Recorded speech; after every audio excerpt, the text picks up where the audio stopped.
व्यास योगतः। आज पितामह ने दान धर्म, राज धर्म और मोक्ष धर्म, स्त्री धर्म, भगवत धर्म, धर्म अर्थ काम और मोक्ष आदि अनेक धर्मों का उपदेश विस्तार रूप से किया। इसके बाद उन्होंने भगवान श्री कृष्ण की 11 श्लोकों में बड़ी सुंदर स्तुति की है। कल्पिता वितृष्णा भगवत सात्वत पोंगवे विभोनि स्वसुखमुपगते क्वचित् विहर्तुं प्रकृतिमुपेयुषीयद्भवत्प्रवाहः त्रिभुवनकमलं तमालवर्णं रविकरगौरवरापरं दधाने वपुरनटकोला वृताननाजं विजय सखेरतिरस्तु मे नवद्या इति मतिरूपकल्पिता वितृष्णा भगवति सात्वत पोंगवे विभूमि युधितोर कर जो विदो न बेस्व कचलुलित श्रमवार्यलंकृतास्ते मम निशित शरैरविद्यमान त्वचे विलसत्कवचेतु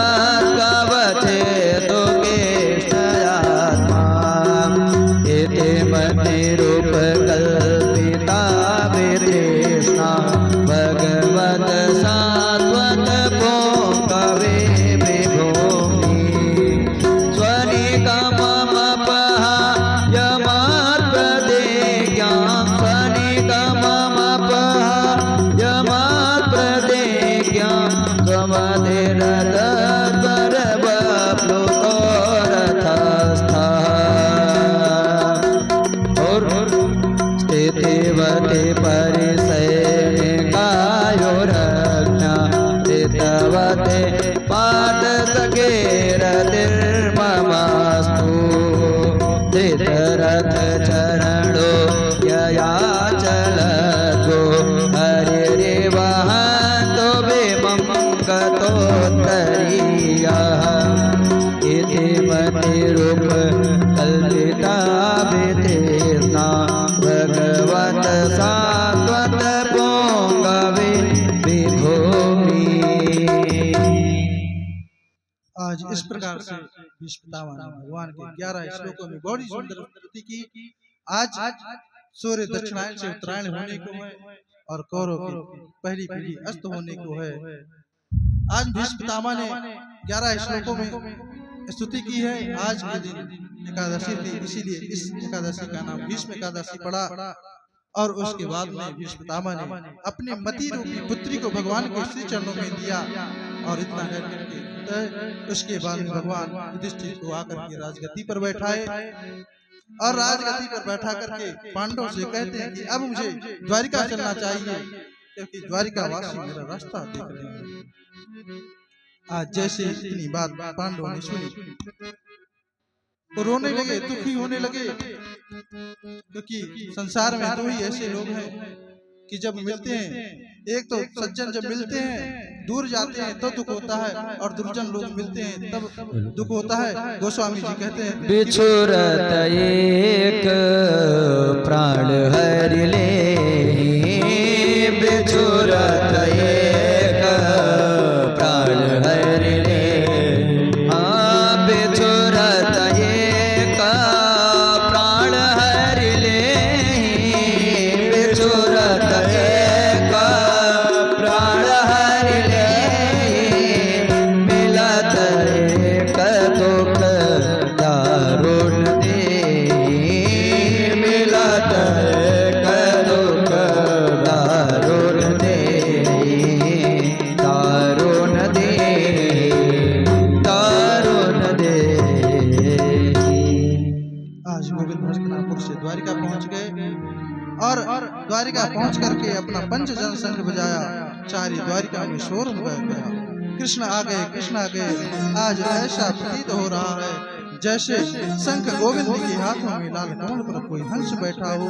साउच्च से ढोलो दरो दरो प्योरो क्रमश्याधर शोण शोणिमा भगमायमाना करकंज संपुटे यथाब्ज खंडे कलहंस उत्सुना। आज भगवान द्वारिका में पहुंचे, बड़ों को प्रणाम किया, छोटे को आशीर्वाद दिया और अपने बराबर के लोगों से गले मिलकर के जय जयकार करने लगे। बोलो श्री द्वारिकानाथ की जय। अब इधर से शौनकादि ऋषियों ने श्री शुक जी महाराज से प्रश्न कर दिया कि गुरुदेव उस बालक का क्या हुआ जिसको भगवान ने गर्भ में रक्षा किया। श्री सूत जी महाराज कहते हैं कि वो बालक और कोई नहीं, पांडवों के आगे चल करके जो राजा हुए, राजा परीक्षित, वही बालक थे।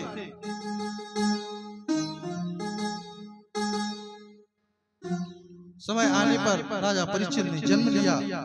पांडवों ने राजा परीक्षित को राजगद्दी पर बैठा करके वन में चले गए। इधर बड़ा सुंदर राज्य चल रहा था राजा परीक्षित का। एक दिन क्या हुआ कि जंगल में गए तो वहां पर एक आश्चर्य देखा। आश्चर्य क्या देखा कि एक गाय और एक बैल आपस में बातें कर रहे थे।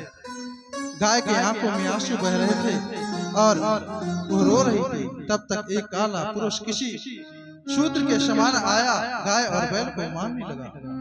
बैल तो अब तुरंत बलहीन हो गया था कि उसके एक ही पैर बचे थे जिसके सहारे वो खड़ा था, बाकी के 3 पैर कट चुके थे। भाइयों, ये बैल कौन है? ये बैल साक्षात धर्म है और गाय है पृथ्वी माता। और वो जो काला काला पुरुष था वो है कलयुग और वो अपने प्रभाव से धर्म को परेशान कर रहा है। उसके 3 पैर उसी ने काटे हैं। भाइयों, पहले धर्म के 4 पैर थे। तपा शौचम दया सत्यमेते पादानुदेकता अधर्मस्तस्त्रयो भग्नास्म संगमय दस्तवा। कहने का तात्पर्य है कि तप यानी तपस्या, शौच माने पवित्रता, दया माने दयालुता। तो भाइयों, आज इस संसार में ना तो तपस्या रही, ना ही पवित्रता रही और ना ही दयालुता रही। हम सबके हृदय से दया समाप्त हो चुकी है और अब तो धीरे धीरे सत्यता भी समाप्त होती जा रही है। लेकिन कलयुग में अगर धर्म शेष है तो वो है दान, क्योंकि कलयुग में दान ही सर्वश्रेष्ठ है। गोस्वामी जी कहते हैं कि प्रगति 4 पद धर्म के कलिमहु एक प्रधान एन केन विधि दीने दान करे कल्याण। कहते हैं कलयुग में यदि कुछ शेष है तो वो दान है। जो फल तपस्या करने आदि से नहीं मिला वो कलयुग में मात्र दान करने से मिल जाएगा, गौ ब्राह्मण की सेवा से मिल जाएगा। क्योंकि हमारे ब्रज के संत कहते हैं कि छल गल बल कर कपट कर गौ विप्रन मुख डाल, विप्र छके गौवे चरे मगन होत गोपाल। गोविंद तो गौ और ब्राह्मणों की सेवा से अधिक प्रसन्न होते हैं, दान की महानता का वर्णन करते हैं कलयुग में। और अब राजा परीक्षित ने गाय और बैल की हालत को देख करके बड़ा क्रोध में आ गए। उन्होंने कहा, अभी मेरे गोविंद को कुछ ही दिन में गए हुए हैं और ये पापी गौओं को सता रहा है। उन्होंने सोचा कि ये मेरे राज्य में गौ और ब्राह्मणों को कष्ट नहीं दे सकता। उन्होंने पूछा, तुम कौन हो? इस दुर्बल गाय और बैल को क्यों सता रहे हो? वो बोला, मैं कलयुग हूँ और ये गाय ये पृथ्वी है और ये जो बैल है साक्षात धर्म है। राजा परीक्षित ने कलयुग से कहा कि तुम इसे क्यों मार रहे हो? कलयुग ने कहा, महाराज, जब सबका अपना अपना समय आया, सभी ने अपना अपना प्रभाव दिखाया, अब मेरा भी समय आया, मैं अपना प्रभाव दिखाऊंगा। राजा ने कहा, कलयुग तुम अब कुछ नहीं कर सकते, तुम मेरे राज्य में रहने लायक नहीं हो, तुम मेरे राज्य से निकल जाओ। आज कलयुग ने कहा कि मैं अब कहीं नहीं जाने वाला हूँ। इतनी बात जैसे कही, राजा परीक्षित को क्रोध आ गया। उन्होंने धनुष बाण निकाल लिया, कलयुग को मारना चाहा। कलयुग भागा, पूरे पृथ्वी मंडल पर गया, पूरे संसार में घूमा, लेकिन उसे शरण देने वाला कोई नहीं मिला। जहाँ जहाँ वो गया वहाँ वहाँ उसको कोई रक्षा करने को मिला ही नहीं। वापस लौट करके राजा परीक्षित के चरणों में गिर गया। और कहा, राजन मुझे माफ कीजिए, मैं जहां जहां गया वहां वहां आपका ही राज्य है, अब आप ही बताइए मैं कहां जाऊं। और कली के ऐसा कहने पर और उसे चरणों में गिरा देकर बोले, आपको मैं कुछ स्थान देता हूँ। अभ्यर्थी तस्तदा तस्मै स्थानान् कलये ददौ द्यूतं पानं स्त्रिया शोणा यत्र धर्मश्चतुर्विधा। आज राजा परीक्षित ने कली को रहने के लिए 4 स्थान दे दिए। सबसे पहले दूतम, जहां पर जुआ खेला जाता है। दूसरा पानम, जहां पर मदिरा का पान होता है। और तीसरा स्त्रिया, जहां पर वेश्याओं का गमन होता है। और शूना, जहां पर अहिंसा होती है। ऐसे आज राजा परीक्षित ने कली को 4 स्थान दे दिए। कलिंग ने कहा, महाराज मेरा परिवार बहुत बड़ा है और ये आपने 4 जो छोटे छोटे स्थान दिए हैं, इसमें तो मेरा पूरा परिवार आएगा ही नहीं। कृपा करके मुझे कोई और स्थान दीजिए। आज राजा परीक्षित ने सोच विचार करके कहा कि ठीक है, जाओ मैं तुम्हें स्वर्ण में स्थान देता हूँ, सोने में स्थान देता हूँ। आज जैसे इतना बात कहा, कलिंग वहां से चला गया। महाराज, सोना 2 प्रकार के होते हैं। एक जो पाप से कमाया हुआ सोना है, उसमें कलयुग का वास होता है। और जो अपनी मेहनत से कमाया हुआ सोना है, उसमें भगवान का वास होता है। क्योंकि भागवत में कहा गया है 11वें स्कंद में कि धातु नाम अश्म कांचनम। इसलिए यदि स्वर्ण को खरीदे, सोने को खरीदे, तो उसको भगवान से स्पर्श करा देना चाहिए, जिससे सोने का जो भी पाप है वो सब नष्ट हो जाता है। और सोना ही क्यों, कपड़ा, यदि आज कपड़ा खरीद के लाए तो भगवान को अर्पण करें। प्रसाद भोजन बनाए तो उसको भी भगवान का भोग लगाए। क्योंकि गोस्वामी जी कहते हैं कि तुम ही निवेदित भोजन करे, प्रभु प्रसाद पट भूषण धरे। तुम्हें ही निवेदित भोजन करें, सबसे पहले आप भगवान को अर्पण कीजिए, उसके बाद में आप उसको ग्रहण कीजिए।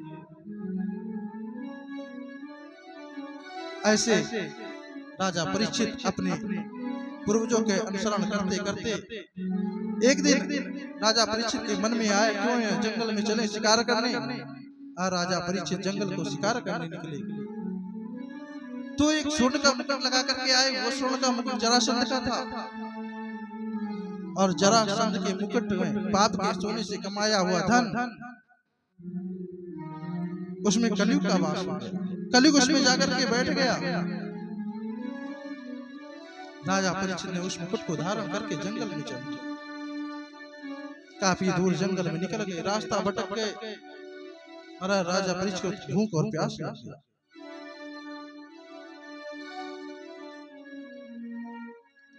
राजा परीक्षित जंगल में चले गए, बहुत दूर निकल गए, कहीं कुछ दिखाई नहीं खाने पीने का। चलते चलते एक आश्रम दिखाई दिया। वो समीक मुनि का आश्रम था। वहां पर गए तो समीक मुनि अपनी तपस्या में बैठे हुए थे।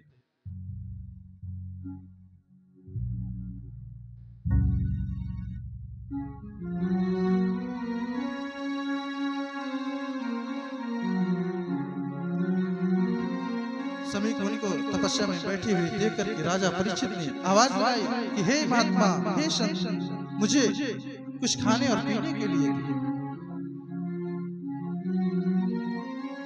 महाराज समीक मुनि तो ध्यान में तपस्या में बैठे हुए थे। राजा परीक्षित की बातें नहीं सुनी, क्योंकि वो अपने ध्यान में थे। राजा परीक्षित को लगा कि ये मेरी बातों का तिरस्कार कर रहा है, मेरी बात को तो सुन ही नहीं रहा है। क्रोध में आ गया राजा परीक्षित। आज ऐसा पहली बार हुआ कि राजा परीक्षित किसी संत के ऊपर क्रोधित हुए। ये सब कलयुग के प्रभाव से हुआ।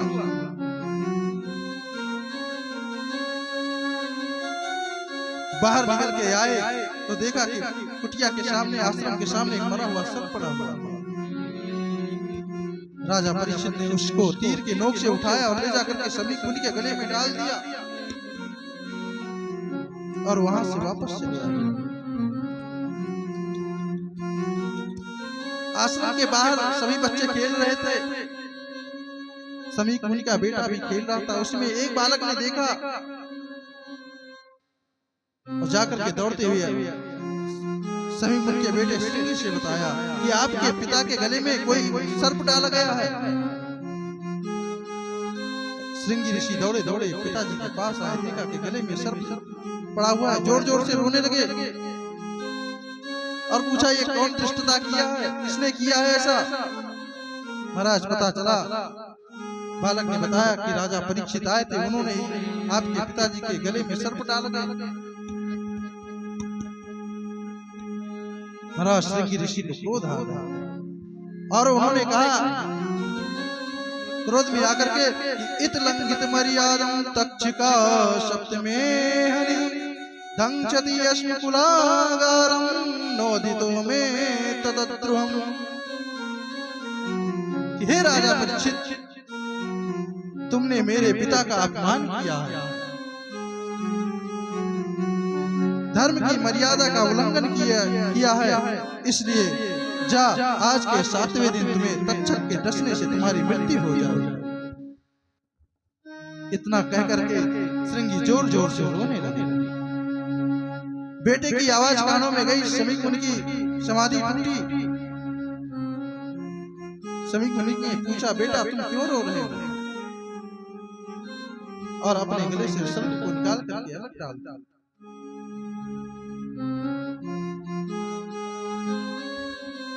श्रृंगी ने कहा, पिताजी आपके गले में मरा हुआ सर्प डाल करके देखा तो मुझे रोना आ गया, और ये राजा परीक्षित ने किया है। शमीक मुनि ने कहा, बेटा तुमने परीक्षित को कुछ कहा तो नहीं? श्रृंगी ने कहा, नहीं पिताजी, मैंने तो उसको श्राप दे दिया कि आज के 7वें दिन उसे तक्षक के डसने से उसकी मृत्यु हो जाएगी। शमीक मुनि ने कहा, बेटा तुमने ये क्या किया? अरे जिसके ऐसे प्रतापी राजा, जिनके राज में हम सभी संत निर्भीक रहते हैं, जंगलों में किसी से भय नहीं है, और ऐसे महात्मा संत राजा तो अब दूसरा कभी कोई नहीं मिलेगा। अविलंब ही एक ब्राह्मण को बुलाया और कहा कि जाओ राजा परीक्षित को सूचना दे दो कि आज उनको शाप लग गया है, आज के 7वें दिन उनको तक्षक के डसने से उनकी मृत्यु हो जाएगी। इधर राजा परीक्षित अपने घर पर पहुंचे। उन्होंने जैसे मुकुट को उतारा तैसे कलयुग का प्रभाव समाप्त हुआ। राजा परीक्षित ने कहा, अरे आज मैंने एक ऐसा अनर्थ कर दिया, आज मैंने एक ऐसा पाप कर दिया कि मैंने एक ऋषि का अपमान कर दिया, एक संत का अपमान कर दिया।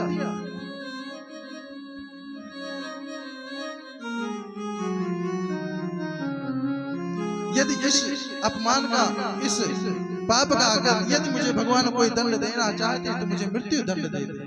इतना बात सोच ही रहे थे कि तब तक उस ब्राह्मण पहुंच गए राजा परीक्षित के पास। राजा से कहा कि राजन, आपको शाप लगा है, आज के 7वें दिन आपकी मृत्यु हो जाएगी, आप अपने मुक्ति का कोई उपाय खोज लीजिए। राजा परीक्षित ने कहा कि अब तो मुझे 7 दिन तक तो जीवित रहना ही है, क्योंकि एक संत की वाणी है और संत की वाणी कभी मिथ्या नहीं होती। आनंद फानंद में अपने बड़े बेटे जन्मेजय को बुलाया, राजगद्दी पर बैठाया और राजगद्दी पर बैठाकर वन की तरफ चल दिया। अपने मुक्ति का साधन खोजने लगे।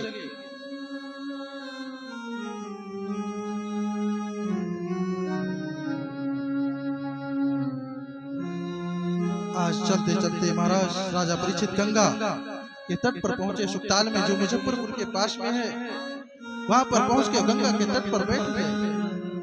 अब जो भी ऋषि संत मुनि आदि को पता चला कि राजा परीक्षित को शाप लगा है, आज के 7वें दिन तक्षक के डसने से उनकी मृत्यु हो जाएगी। सभी लोग राजा परीक्षित के पास पहुंचे। सभी ने अपना अपना विचार बताया। कोई कह रहा है कि राजा से कि राजन आप गंगा में स्नान कर लो, आपकी मुक्ति हो जाएगी।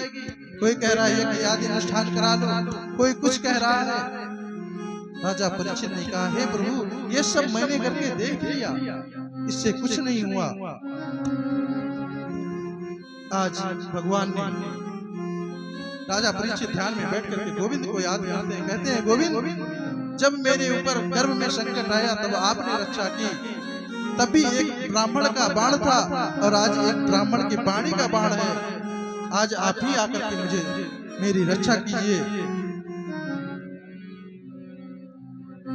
आज इतना सोच ही रहे थे कि तब तक वहां पर उन संतों के मंडली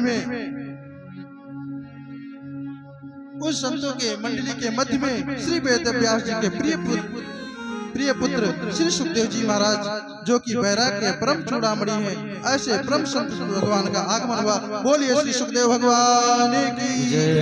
तत्र भगवान व्यास पुत्र, तत्र भगवान व्यास पुत्र, तत्र भगवान व्यास पुत्र, तत्र भगवान व्यास पुत्र, यथेच्छया गामच मानो नपेक्षा, यथेच्छया गामच मानो नपेक्षा, अलक्षले गौनि जलाप तोष्ट, अलक्षले गौनि जलाप तोष्ट, प्रेतश्च बालैरवधूत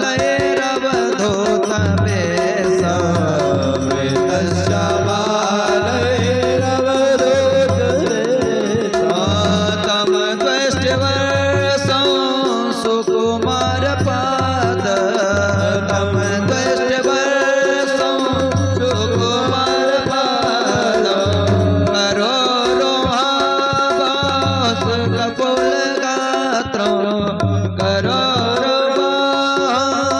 कपोलगात्रं, चार्वायताक्षो यनतुल्यकर्ण, चार्वायताक्षो सतुल्यकर्ण, सुप्रवनानन्दुदजात कंठं, सुप्रवमाममोकं सुजात कंठं, सुजात कंठं, सुजात कंठं, तत्र भगवान् व्यासपुत्र, तत्र भगवान् व्यासपुत्र, तत्र भगवान्, तत्र भगवान्,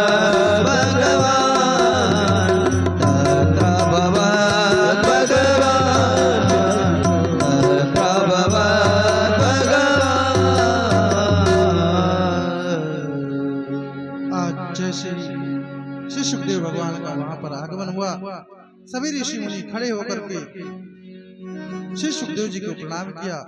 राजा परीक्षित खड़े होकर के श्री सुखदेव जी को प्रणाम किया और ले जाकर के आसन पर बैठाया और तुरंत प्रश्न कर दिया कि गुरुदेव, आज के 7वें दिन जिसकी मृत्यु हो उसे क्या करना चाहिए, किसका भजन करना चाहिए, किसका सत्संग करना चाहिए, किसकी कथा श्रवण करनी चाहिए और किसको छोड़ना चाहिए। और उसके बाद दूसरा प्रश्न किया, यच्छ्रोतव्यमथोजव्यम यत्कर्तव्यम निर्भीक प्रभो, अस्मर्तव्यम भजनीयम वा ब्रूयाद्विपर्ययम्।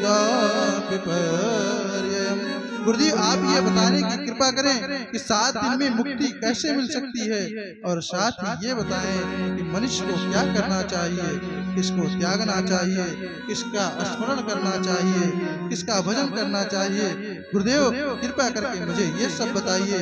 भाइयों, प्रथम स्कंद में राजा परीक्षित ने आचार्य श्री सुखदेव जी से प्रश्न किया है। श्री सुखदेव जी महाराज उत्तर देते हैं इसी प्रकार दशम स्कंद गोविंद के चरण में समर्पित। बोलिए वृंदावन बिहारी लाल की जय हो। की कथा सुनाने वाले, की कथा सुनाने वाले, तुम बोला को प्रणाम, तुम बोला को प्रणाम। हरि की कथा सुनाने वाले, प्रभु की कथा सुनाने वाले, तुम बोला को प्रणाम, तुम बोला को प्रणाम। प्रभु की कथा सुनाने वाले, मार्ग बताने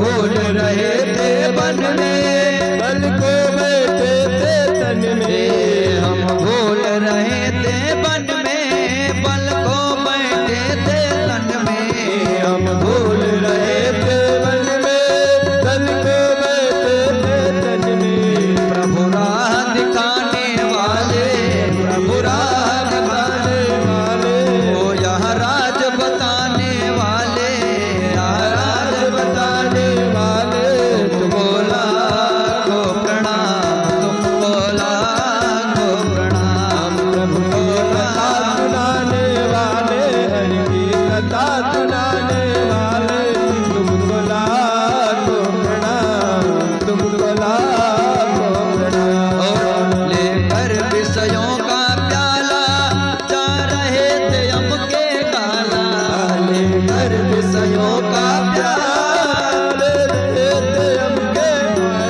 ओ लेकर विषयों का प्याला जा रहे थे हम के काला, लेकर विषयों का प्याला जा रहे थे हमके वाला, अमृत पान कराने वाले, अमृत पान कराने वाले, प्रभु की सुधा पिलाने वाले, प्रभु की कथा पिलाने वाले, तुमको लाखों प्रणाम, तुमको लाखों प्रणाम, प्रभु की कथा सुनाने वाले, हरि की कथा सुनाने वाले, तुमको लाखों प्रणाम, तुमको लाखों प्रणाम। और भक्त कहते हैं हम पार तेरा क्या पावे, बस शीस झुकाए गावे, हम पार तेरा क्या पावे, हम शीश झुकाए गावे, हम पार तेरा क्या पावे, बस शीस झुकाए गावे, हम पार तेरा क्या पावे, हम शीश झुकाए गावे। आत्मज्ञान कराने वाले, हमको मुक्ति दिलाने वाले, आत्मज्ञान कराने वाले, हमको मुक्ति दिलाने वाले, तुमको लाखों प्रणाम, तुमको लाखों प्रणाम, तुमको कथा सुनाने वाले, हरि की कथा सुनाने वाले, तुमको लाखों प्रणाम, तुमको लाखों प्रणाम, तुमको लाखों प्रणाम, तुमको लाखों प्रणाम। बोली वृंदावन बिहारी लाल की जय हो। आइए हम कथा के द्वितीय स्कंद में प्रवेश करते हैं। द्वितीय स्कंद में श्री सुखदेव जी महाराज उत्तर देते हैं कि वरीयाने सुते प्रश्न तो लोक हितम निर्भा आत्मवेत्त समता पुंसाम श्रोतव्याद सुया परा। अब श्री सुखदेव जी कहते हैं कि राजन, तुमने लोक हित के लिए बड़ा अच्छा प्रश्न किया है, बहुत ही उत्तम प्रश्न किया है, और आप कहते हो कि 7 दिन में ही, लेकिन ये तो बहुत अधिक दिन है। अरे राजा खटवांग ने तो 2 घड़ी में ही मोक्ष को पा लिया था। और अब श्री सुखदेव जी महाराज भगवान के सूक्ष्म धारणा और स्थूल धारणा का वर्णन करते हैं। ये पाताल में तस्य पादमूलम पठन्ति पार्श्व प्रपदे रसातलम महातलम वेशोदकुलपो तलातलम वे पुंसो जंगे। ये संसार परमात्मा का विराट स्वरूप है। कभी भगवान का ध्यान करो, नाभि से नीचे पाताल है, विराट पुरुष के तलवे एड़िया और पंजे रसातल हैं। एड़ी के ऊपर की गुल्फे महातल है, पिडनी तलातल है, और जहाँ अतल और बितल है पेट भूतल है, और इसकी नाभि सरोवर को ही आकाश कहते हैं। आचार्य श्री सुखदेव ने भगवान की स्थूल धारणा का वर्णन किया। कैसे एकांत में नेत्र बंद करके परमात्मा का ध्यान करो, जिसके जो भी इष्ट देव हैं उनको ध्यान करो, पैर से ऊपर की तरफ ध्यान करो और धीरे धीरे मुख की तरफ ललाट पर जाओ। राजन, यही भगवान की सूक्ष्म धारणा है। राजन, अब मैं आपको ये बताता हूँ कि देवताओं की पूजा करने से क्या प्राप्त होता है। यदि तुम्हारे मन में विद्या की कामना हो तो भगवान शिव की उपासना करो। यदि सुंदर बनना है तो गंधर्वों की उपासना करो। यदि माँ लक्ष्मी की प्राप्ति करनी है तो माँ देवी माया देवी की उपासना करो। यदि वंश की वृद्धि की कामना हो तो पितरों के राजा अरिमा की उपासना करो। यदि दाम्पत्य सुखमय जीवन बिताना है तो माता पार्वती की उपासना करो। यदि राजन आपके मन में कोई कामना है या नहीं है तो भगवान श्री कृष्ण की उपासना करो। अकाम सर्व काम मोक्ष काम उदार दे देव्रेण भक्ति योगेन यजेत पुरुषं परम। राजा परीक्षित ने पूछा कि गुरुदेव, जिसके कुछ नहीं चाहिए वो गोविंद की उपासना करे, जबकि श्री कृष्ण तो सब कुछ देने में समर्थ है। अब श्री सुखदेव जी कहने लगे, राजन मेरे कृष्ण सब कुछ देने वाले हैं, लेकिन तुम्हारे प्रश्न का उत्तर देने से पहले मैं अपने गुरुदेव का ध्यान कर लूं। जैसे इतनी बातें राजा परीक्षित ने सुना, राजा परीक्षित ने पूछा कि गुरुदेव आपके भी कोई गुरु हैं? श्री सुखदेव जी कहते हैं कि वसुदेव सुतं देवं कंस चाणूरमर्दनं देवकी परमानंदम कृष्णं वंदे जगद्गुरु। हरि गुरु चरण कमल बलिहारी रे, गुरु चरण कमल बलिहारी रे, गुरु चरण कमल गुरु चरण कमल बलिहारी रे, गुरु चरण कमल बलिहारी रे, गुरु चरण। भव सागर में नीर अपारा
आचार्य श्री सुखदेव जी कहते हैं, राजन, कंस चाणूर को मारने वाले यशोदानंदन तो ही मेरे गुरु हैं।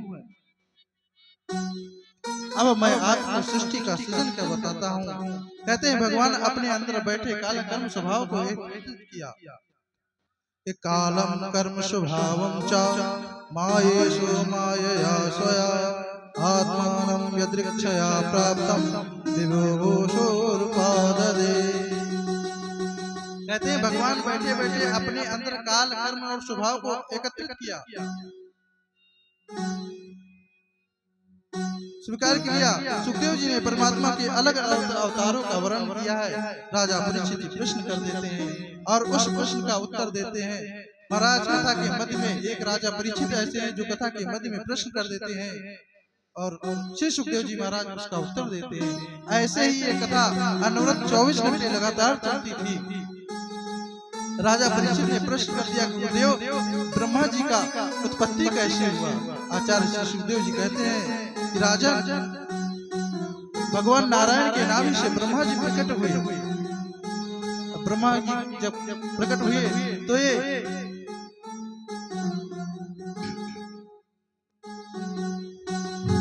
ये सोचने लगे कि मेरा जन्म कैसे हुआ। जिस नाली से पकड़ बाहर आए थे उसको पकड़ते हुए अंदर चले गए और पता लगे, लेकिन उस नाल का कोई अंत ही नहीं है। ऐसे ही 1000 वर्ष तक ये घूमते रहे। तब इनको आकाशवाणी हुई, तब 2 अक्षर वरमाला के सुनाई दिए, ता और पा, कि आप तप करो। ब्रह्मा जी ने 100 वर्षों तक तप किया। 100 वर्षों के बाद भगवान नारायण प्रसन्न हुए, ब्रह्मा जी को दर्शन दिया। ब्रह्मा जी ने कहा, प्रभु क्या आदेश है? भगवान ने कहा कि ब्रह्मा, तुम सृष्टि करो, सृष्टि करो। ब्रह्मा जी ने कहा, प्रभु आप तो इतना बड़ा कार्य दे रहे हैं, कहीं मुझे अभिमान न आ जाए। भगवान कहते हैं कि जिनको मेरे चरणों की रज प्राप्त हो गई, मेरे चरणों की भक्ति प्राप्त हो गई, मेरी कृपा प्राप्त हो गई, उसे तो अभिमान आ ही नहीं सकता है। लेकिन लोग दुनिया में थोड़ी सी कृपा भगवान की होती, लोग भूल जाते हैं, अभिमान में आ जाते कि मैंने तो ये कर लिया। क्योंकि गोस्वामी जी कहते हैं, अश्य अभिमान जय जनि भोरे अस अभिमान, जय जनि भोरे अस अभिमान, जय जनि भोरे अस अभिमान, जय जनि भोरे मैं सेवक रघुपति पति मोरे, मैं सेवक रघुपति पति मोरे, रघुपति पति मोरे, रघुपति पति मोरे। गोस्वामी जी कहते हैं कि अगर अभिमान करना है तो ऐसा अभिमान करो कि कृष्ण मेरे स्वामी हैं और मैं उनका सेवक हूँ। राम जी हमारे हैं और हम राम जी के हैं। इसके बाद भगवान जी ने कहा, ब्रह्मा जी, जिस व्यक्ति ने भी मेरे स्वभाव को जान लिया उसे कभी भी अभिमान नहीं आएगा। इसके बाद भगवान ने ब्रह्मा जी को सृष्टि करने के लिए चतुश्लोकी भागवत दिया और उसके बाद में ब्रह्मा जी ने सृष्टि का सृजन करने लगे।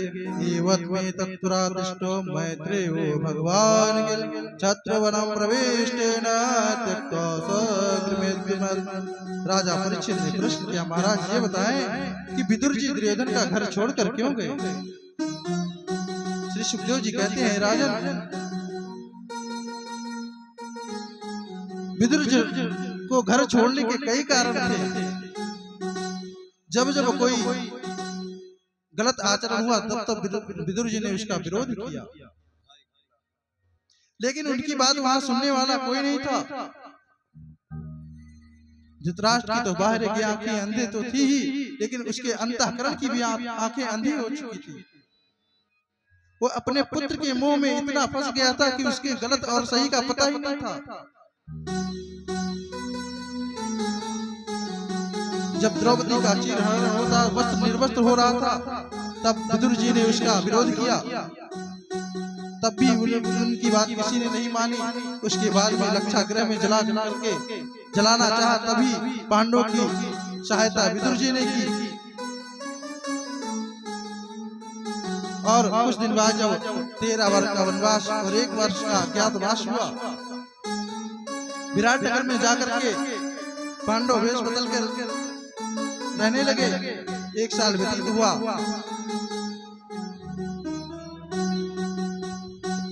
और एक दिन कौरवों की गाय विराट नगर में चली गई। पांडवों ने देखा और बांध लिया।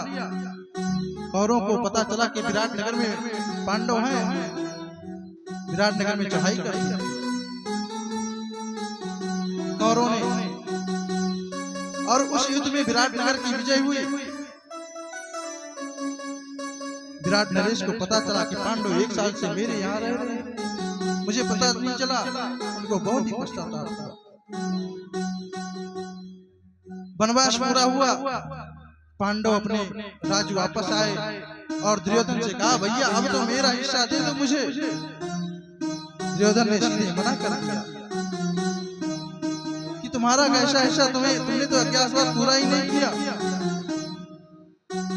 महाराज भगवान कृष्ण शांति दूत बनकर के आए और शांति दूत बनकर के आए और मात्र 5 गांव का मांगा। दुर्योधन ने मना कर दिया उस 5 गांव को देने की। सुई के नोक के बराबर भी मैं आपको जमीन नहीं दूंगा।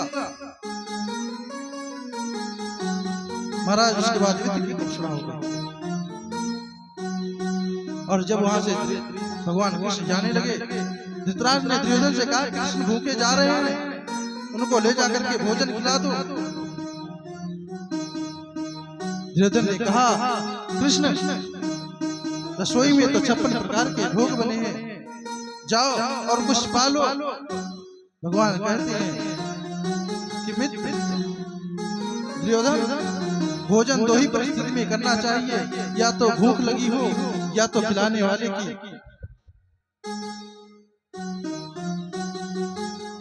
इच्छा भाव हो। और वैसे भी मेरा तो निमंत्रण आज विदुर काका जी के घर पे है।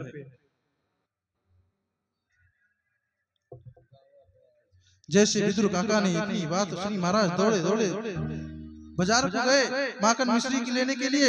इधर भगवान कृष्ण काका जी के घर पर पहुंच गए और आवाज लगाई, काकी।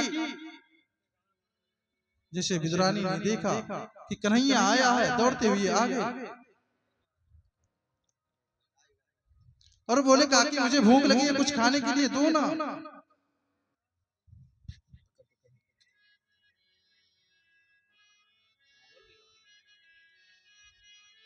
विदुरानी दौड़ी दौड़ी गई, पीढ़ा को रखा, पीढ़ा सीधे के बजाय उल्टा रख दिया। महाराज दौड़े दौड़े घर में गई, कुछ केले रखे हुए थे, केले दौड़ के लेके आई। और महाराज विदुरानी काकी तो इतना भाव में थी कि केले के छिलके को तो भगवान को दे रही हो, केले को फेंक रही है। अरे आज हरि आए विदुर घर पाहुना, आज हरि आए विदुर घर पाहुना, आज हरि आए विदुर घर पाहुना, आज हरि आए विदुर घर पाहुना, विदुर घर पाहुना, विदुर घर पाहुना, विदुर घर पावना, विदुर घर पावना। आज हरि आए विदुर घर पाहुना, आज हरि आए विदुर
बहुत प्रेम से लाई, केला बहुत प्रेम से लाई, गिरे गिरे सब देत गिराई, गिरे गिरे सब देत गिराए, छिलका देत श्याम मुख माए, छिलका देत श्याम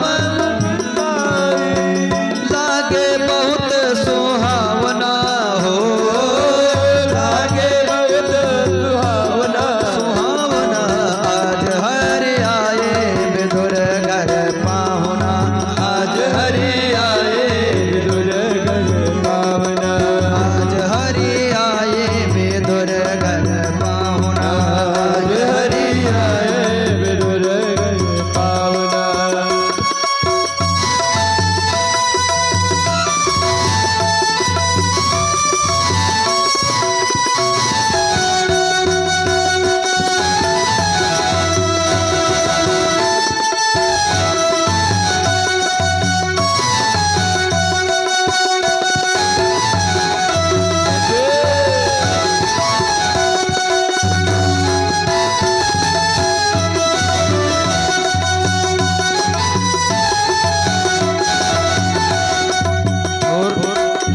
इतने में घर विदुर जी आए, इतने में घर विदुर जी आए, इतने में घर विदुर जी आए, इतने में घर विदुर जी आए, खोटे खोटे वचन सुनाए, खोटे खोटे वचन सुनाए, छिलका तुमने श्याम को खिलाए, तुम कंगिल ने श्याम को खिलाए, कहाँ गई तेरी भावना हो, कहाँ गई भावना, भावना आज हरि आए विदुर घर पाहुना, आज हरि आए विदुर घर पावना, आज हरि आए विदुर घर पाहुना, आज हरि आए विदुर घर पावना, केला लीन विदुर हाथ माही, केला लीन विदुर हाथ माही, गिरी देत गिरधर मुख माही, गिरी देत गिरधर कमाए, कहे कृष्ण जी सुनो विदुर जी, कृष्ण जी सुनो विदुर, वो स्वाद इसमें तो आवना, आवना वो स्वाद इसमें तो आवना, आवना आज हरि आए विदुर घर पाहुना, आज हरि आए विदुर घर पाहुना, आज हरि आए विदुर घर पाहुना, आज हरि आए विदुर घर पाहुना, विदुर घर पाहुना, विदुर घर पाहुना, विदुर घर पावना विदुर घर पावना, आज हरि आज हरि आज हरि आए विदुर घर पाहुना, आज हरि आए विदुर घर पावना, विदुर घर पाहुना, विदुर घर पाहुना। बोलिए वृंदावन बिहारी लाल की जय हो। आज विदुरानी भगवान को छिलके खिला रही है, अकेले फेंक रही है, इतने में विदुर काका कुछ माखन मिश्री और कुछ लड्डू लेकर के आए, और जैसे घर में प्रवेश किया महाराज देखा कि भगवान को छिलके खा रहे हैं। काकी को आवाज लगाई, अरे बावली हो गई हो क्या, भगवान को छिलके खिला रही हो, केले को फेंक रही हो। विदुरानी ने नीचे देखा तो देखा कि केले पड़े, भगवान छिलके खा रहे हैं। काकी ने कहा, प्रभु आपने बताया कि नहीं? भगवान कहते मैं तो भाव का भूखा हूँ काकी। विदुर जी काका ने कहा कि देखो मैंने कुछ माखन मिश्री लाया है आपके लिए, इसको खाओ। भगवान ने एक लड्डू को लिया, थोड़ा सा खाया और कहा, काका जो काकी के छिलके में स्वाद था वो आपके इस लड्डू में नहीं। भगवान तो भाव के भूखे हैं, क्योंकि भगवान का पेट 2 ही बार भरा है। बाकी भगवान का पेट और कौन भर सकता है कि 7 दीप 9 खंड में होत सदा जवनार कहे सबरे कहे विदुर घर तृप्त भये 2 बार 7 दीप 9 खंड में हो यहाँ महाराज कहते हैं कि 7 दीप 9 खंड में उपज की कमी नहीं है, अन्न की कमी नहीं है, लेकिन महाराज भगवान को कोई खिला नहीं सकता, भगवान का कोई पेट भर ही नहीं सकता है। भगवान तो बस भाव के भूखे हैं। इधर विदुर जी धृतराष्ट्र को समझा ही रहे थे, इतने में दुर्योधन आ गया और जैसे विदुर काका को देखा पिताजी के समझाते हुए उसको क्रोध आ गया और क्रोध में बोला, अरे आप मेरे महामंत्री हैं या पांडवों के, आप तो राष्ट्रद्रोह हैं। सैनिकों को आदेश दिया कि इनको बाहर निकाल दो राज्य से। महाराज विदुर जी ने कहा कि आप तुम क्या बाहर निकालोगे, मैं खुद इसको छोड़ के जा रहा हूं। आज विदुर काका ने राज को छोड़ दिया और अपना जंगल की तरफ चले गए। आज की वाणी यहीं पर विराम। गोविंद के चरणों में आगे की कथा कल होगी। आइए 2 मिनट हरि नाम संकीर्तन, तत्पश्चात आरती। श्रीमन्नारायण नारायण हरि हरि, श्रीमन्नारायण नारायण हरि हरि, श्रीमन्नारायण नारायण हरि हरि, श्रीमन्नारायण लक्ष्मी नारायण नारायण हरि हरि, लक्ष्मी नारायण नारायण हरि हरि, लक्ष्मी नारायण नारायण हरि हरि, लक्ष्मी नारायण नारायण हरि, श्रीमन्नारायण नारायण हरि हरि, श्रीमन्नारायण नारायण श्रीमन्नारायण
नारायण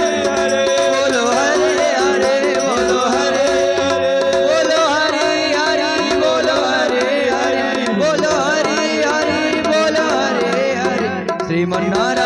श्रीमन्नारायण नारायण हरे हरे, श्रीमन्नारायण नारायण हरे हरे, श्रीमन्नारायण नारायण नारायण नारायण नारायण नारायण हरे हरे। बोल लक्ष्मी नारायण भगवान की। आप लोग अपने स्थान पर खड़े हो जाएं। भागवत भगवान की पावन आरती होने जा रही है। आप लोग आरती का दर्शन करके प्रसाद लेकर अपने अपने घर पधारेंगे। बोल वृंदावन बिहारी लाल की जय हो। कृष्ण कन्हैया लाल की जय हो। हरि ओम महाचंद्रमा मनसो जात चक्षो सूर्यो अजायत श्रोत्राद्वायुषमुखादग्निरजायत इदगं कवे व्रजनम्बे यशोदसवीरं सर्वगणं स्वस्ताय आत्मसने व्रजमनि वसुधनि लोकसन्न्यभयधनिः अग्निः प्रजां बहुलां मे करोत्पन्नं पयोरितो अस्मात् सुधत्त। आरती अति पावन पुराण की धर्म भक्ति विज्ञान खाने की महापुराण भागवत निर्मल सुखमुख विगलित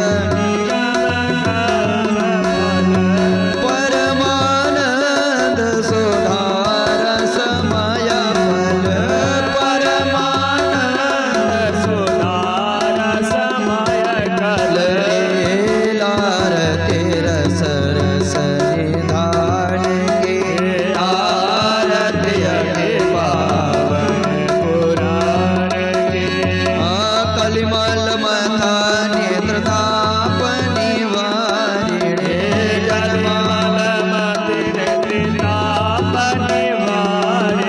जन्म मृत्यु माया भव भयहारिणे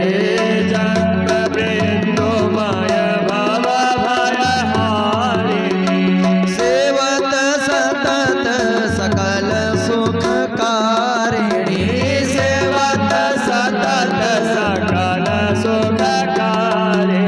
सोमहोषधि हरि चरित गाने आरती अति पावन विषय विलास विमोह विरासिनी विषय विरास विवेक विकासिनी भगवत तत्व रहस्य प्रकाशिनी परम ज्योति परमात्म ज्ञान की आरती अति पावन पुराण की परमहंस मुनि मन बोलासिनी रसिक हृदय रस रास विलासिनी भोक्ति मुक्ति रति प्रेम सुदासिनी कथायति प्रिय सुजाने की आरती अति पावन पुराण की धर्म भक्ति विज्ञान कार्य की कर्पूर गौरम करुणावतारम संसार सारम सदा वसंतम हृदयारविंदे भवं भवानी सहितं नमामि त्वमेव माता च पिता त्वमेव बन्धुश्च सखा त्वमेव वेद्या द्रविणं त्वमेव सर्वं मम देव देव मम देव देव मम देव देव आरार्तिक्यं समर्पयामि जलेन शीतलीकरणं पुष्पै देवाभिवन्दनं मन्त्रपुष्पाञ्जलिः। हरि ओं माज्ञेन निन्दमयदन्तदेवास्तानि धर्माणि बुद्धिमान्यासन्नाते हनाकं महिमानासि सञ्जत्पूर्वे साध्याः सन्ति देवाः। हरिः ओम् एकदन्ताय विद्महे वक्रतुण्डाय धीमहि तन्नो दन्तिः प्रचोदयात्। हरिः ओम् नारायणाय विद्महे वासुदेवाय धीमहि तन्नो विष्णुः प्रचोदयात्। हरिः ओम् महालक्ष्म्यैश्च विद्महे विष्णुपत्न्यैश्च धीमहि तन्नो लक्ष्मी प्रचोदयात् हरिः ओम् नन्दनन्दनाय विद्महे यशोदानन्दनाय धीमहि तन्नो श्रीकृष्ण प्रचोदयात् हरिः ओम् वृषभानुजायै विद्महे कृष्णप्रियायै धीमहि तन्नो श्रीराधा प्रचोदयात् हरिः ओम् अञ्जनानन्दनाय विद्महे वायुपुत्राय धीमहि तन्नो हनुमत प्रचोदयात् सेवन्तिकावकुलचम्पकपाटलाब्जय पौर्णागजात करबिल्वरसालपुष्प बिल्वप्रवाल तुलसी दलमञ्जरे भेस्त्वा पूजयामि जगदीश्वर मे प्रसीद नाना सुगन्ध पुष्पाणि यथा कालोद्भवानि च पुष्पाञ्जलिर्मया दत्त गृहाण परमेश्वरः गृहाण परमेश्वरी ओम भगवती पुरुषोत्तमाय नमः मंत्र पुष्पांजलिं समर्पयामि।